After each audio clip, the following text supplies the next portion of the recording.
Jadi kalian wajib membaca anak-anak muda itu, ya, biar semangat perjuangan dan semangat perjombloannya tetap membara. Oke, Bung Reki, please welcome.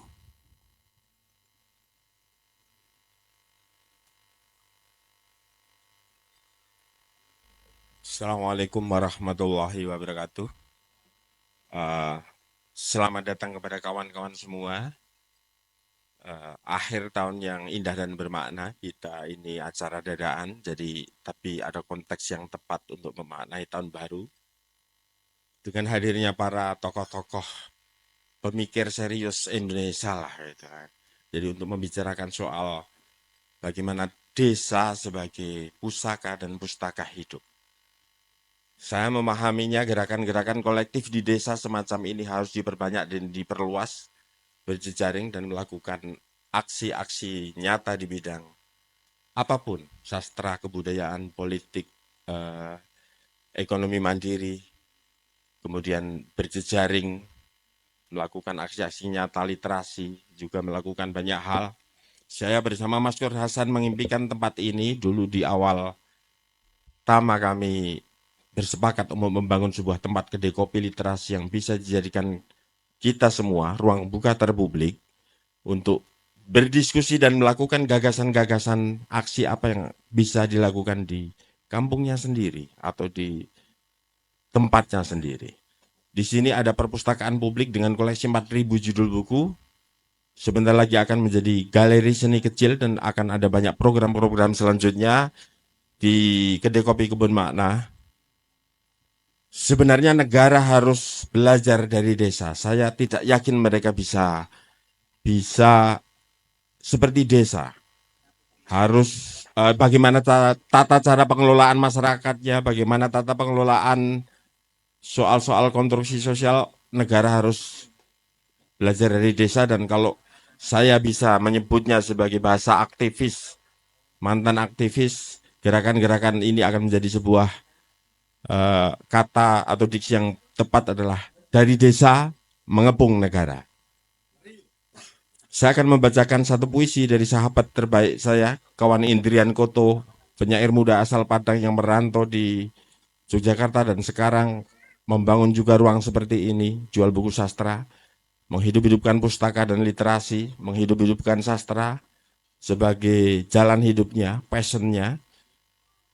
Sama kami dididik bersama oleh Bang Raudal Tanjung Banua, Saud Situmorang, banyak kawan di sana, Adi Wicaksono, kemudian banyak sekali merantau dari desa pergi ke Yogyakarta di usia SMP atas perintah saya, jadi tidak tahu, nanti bisa bertanya kepada Tuan Guru Hasan Basri bagaimana kaidah santri itu untuk kemudian dari kampung pergi ke merantau ke kota untuk mencari ilmu pengetahuan, dan ini adalah perintah dari Kiai Haji Ahmad Abdul Haq Watu Congol pada keluarga kami semua, khusus mulai dari kakak pertama Mbak Eling, Mbak Lulu, saya di masa yang jauh lebih muda. Dan di sini adalah pernah terjadi semacam keindahan puitik dari laku sosial pengelolaan tata kelola sosial masyarakat yang dipimpin oleh Kiai Dullah, eh, bapak dari Kiai Tajuddin Rosyadi, kemudian mbah-mbah kami juga semua dari Bani Ali Morsyid dan juga Bani Furqon Kamilin yang dari Bani Mohjua ini juga melakukan aksi-aksi sama di jalan Islam berkebudayaan waktu itu, lebih ke soal tata kelola masyarakat secara rohani ya, secara tata kelola masyarakat sosial, dan melalui jalan-jalan berkebudayaan.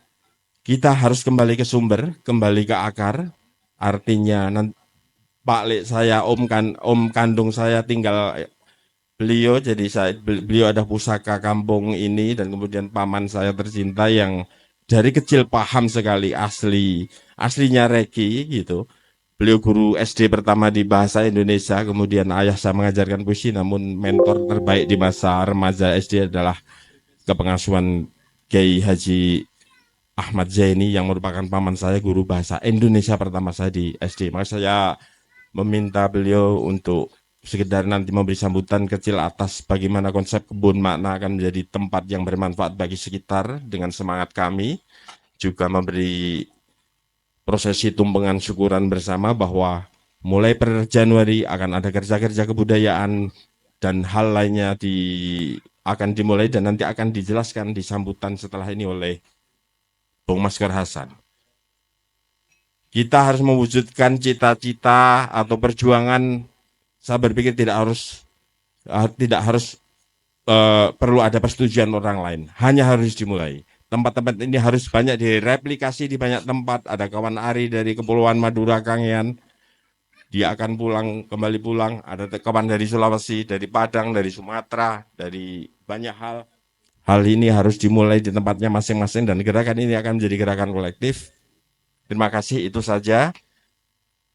Saya akan bacakan satu puisi dari Indian Koto yang pertama, yang dibacakan oleh beliau ketika launching Kebun Makna pada tanggal 13 Agustus 2022 lalu di sini.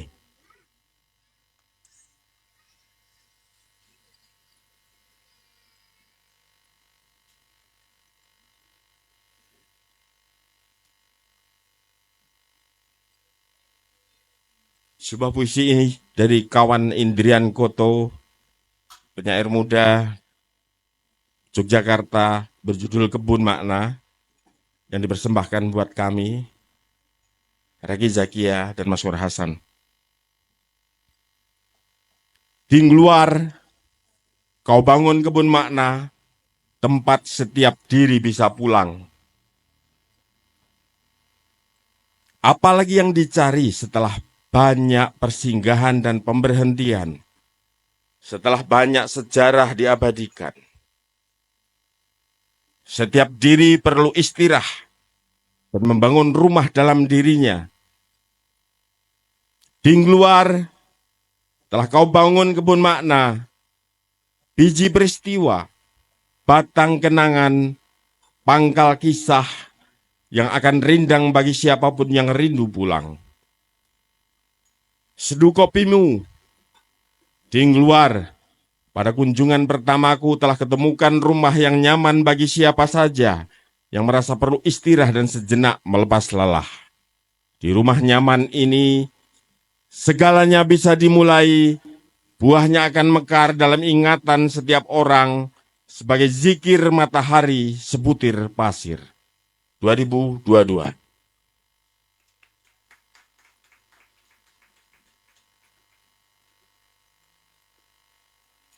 Sebuah puisi pendek saja dari buku saya yang kedua terbit di Agustus lalu, dari kumpulan Sajak Cinta untuk Hidup dan Mati, dan ini adalah kumpulan kolaborasi puisi seni rupa antara saya dan Faisal Kamandubat, Samuel Indratma, Ali Antoni, Wani Darmawan, Sarah Monika, Muspras, Fatoni Makturodi, Hisamal Gibran, Agus Subahan Malma, Gims, dan Naf Afihotul Husna. Sebuah puisi pendek.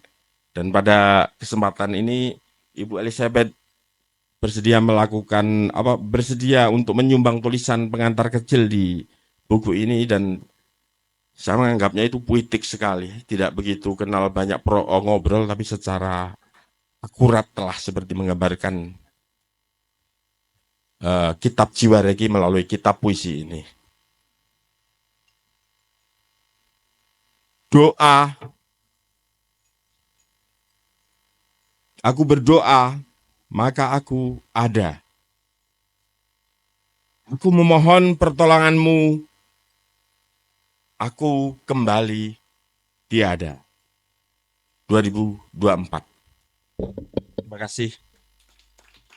Dan kawan Agus Manaji nanti juga akan membacakan puisinya. Dia memberikan kata pengantar yang sangat bernas di buku ini.